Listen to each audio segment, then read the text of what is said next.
বন্ধুরা, লাউ তো অনেক রকমভাবেই নিশ্চয়ই খেয়ে দেখেছো। একবার লাউয়ের এই রেসিপিটি অবশ্যই খেয়ে দেখো। এটি করতে সময় খুব কম লাগে আর দুর্দান্ত খেতে হয়। ভাত অথবা রুটি যে কোনো কিছুর সাথে দারুণ খেতে লাগে।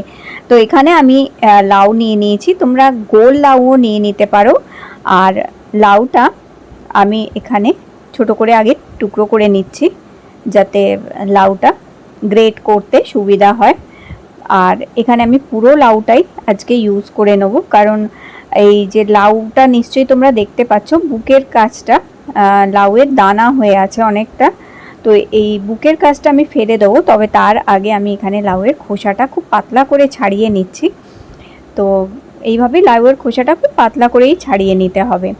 নিয়ে এবার সবকটা লাউয়ের খোসা এইভাবে ছাড়িয়ে নিয়ে এবার একটা গ্রেটার দিয়ে এইভাবে গ্রেট করে নিতে হবে, কিংবা এইভাবে কুড়িয়ে নিতে হবে লাউটাকে।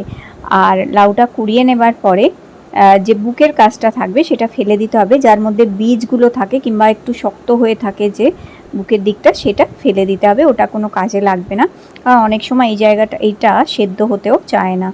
এখানে পুরো লাউটাই আমি গ্রেট করে নিয়েছি এইভাবে। আর এই রেসিপিটা খুব তাড়াতাড়ি হয়ে যায়, শুধু লাউটা গ্রেট করে করতেই যতটুকু সময় লাগে, এটা যদি আগে থেকে ফ্রিজে করে রেখে দেওয়াও যায় লাউটা এরভাবে গ্রেট করে, তাহলে কিন্তু পরদিন খুব তাড়াতাড়ি এই রান্নাটা করে নেওয়া যেতে পারে। এবার আমাদের লাগছে কাঁচা লঙ্কা এখানে।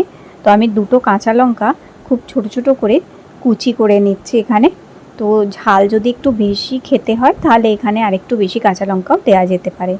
এবার গ্যাস অন করে একটা ফ্রাইং প্যান বসিয়ে এখানে আমি 1 বড় চামচ সাদা তিল নিয়েছি। এই সাদা তিলটা আগে শুকনো খোলায় একটু আমাদের ভেজে নিতে হবে।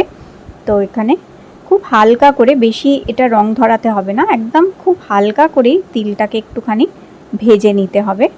আর এবার এই তিলটা একটু ঠান্ডা হয়ে যাওয়ার জন্য আমি এখানে একটি বাটির মধ্যে এই তিলটা বার করে নিলাম। আর এরপরে ফ্রাইং প্যানটা বসিয়ে আমি খুব সামান্য একটুখানি 1 ছোট চামচ মতন তেল দিয়েছি। খুবই অল্প তেলেই রান্নাটা করব, খুবই হেলদি একটা রেসিপি হচ্ছে। তো তেল দিয়ে একটা শুকনো লঙ্কা ফোড়ন দিলাম। যারা সুগার আছে যাদের, কিংবা ডায়াবেটিক আছেন যারা, ওয়েট লস করতে চান, ওজন কমাতে চান, তাদের জন্য এই লাউয়ের আজকের রেসিপিটি ভীষণ উপকারী। এছাড়াও যদি শরীরে ব্যথা বেদনা থাকে, হাড়ের সমস্যা থাকে, জয়েন্ট পেন থাকে, তাহলেও কিন্তু লাউয়ের আজকের রেসিপিটা ভীষণ ভালো। তো আমি একটা শুকনো লঙ্কা সর্ষে ফোড়ন দিয়েছি 1 চামচ। ফোড়নটা একটু ভাজা হয়ে গেলে তারপরে এখানে আমি লাউ যে কুড়িয়ে রেখেছিলাম সেটা আমি দিয়ে দিলাম এখানে। এবার একটু এটাকে নাড়িয়ে চাড়িয়ে নিতে হবে। আর যেহেতু লাউটা এখানে কোরানো আছে, খুবই অল্প পরিমাণ হয়ে যাবে, যখন তৈরি হবে কোয়ান্টিটিটা একদমই কমে যাবে। এবার টেস্ট অনুযায়ী এখানে আমি নুন দিয়ে দিলাম সামান্য একটু, আর দিয়ে দিচ্ছি অল্প পরিমাণ একটুখানি হলুদের গুঁড়ো দিয়ে এবার এটাকে ভালো করে মিশিয়ে নিতে হবে আমাদের। আর এইভাবে হলুদ আর নুনের সাথে ভালো করে লাউটা মিক্স করে নেওয়ার পরে মোটামুটি এটা 5 মিনিট ঢাকা দিয়ে রেখে দেবো। তো এখানে 5 মিনিট ঢাকা দিয়ে রাখার পরে লাউটা এখন সফট হয়ে গেছে বেশ, কারণ খুব বেশি সময় লাগে না, খুব তাড়াতাড়ি এটা সফট হয়ে যায়। তো এখানে লাউ কিন্তু একদম সফট হয়ে গেছে। আর এরপরে এখানে এই যে কাঁচা লঙ্কা কুচিগুলো দিয়ে দিচ্ছি। এখানে আমি কাঁচা লঙ্কার বীজগুলো ফেলে দিয়েছিলাম, তো শুধু কাঁচা লঙ্কাটা এইভাবে দিয়েছি, তাতে ঝালটা একটু কম হবে।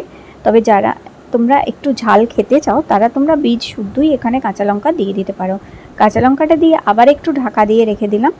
আর এবার এই যে তিলটা ঠান্ডা হয়ে গেছে এখন, এটাকে একটা মিক্সার গ্রাইন্ডারে নিয়ে শুকনোই এটাকে গুঁড়ো করে নিতে হবে আমাদের। তো এইটা এইরকমই শুকনোই গুঁড়ো করে নেবো, এর মধ্যে কোনো রকম জল কিংবা কোনো কিছু দেবো না। তো এই যে গুঁড়ো করে নিয়েছি আমি একদম শুকনোভাবে এখানে। আর এরপরে লাউটা কাঁচা লঙ্কা দিয়ে আরও 2 মিনিট মতন আমি ঢাকা দিয়ে রেখে দিয়েছিলাম। এখন লাউটা একদম কমপ্লিট রান্না হয়ে গেছে, এটা একদম সফট হয়ে গেছে।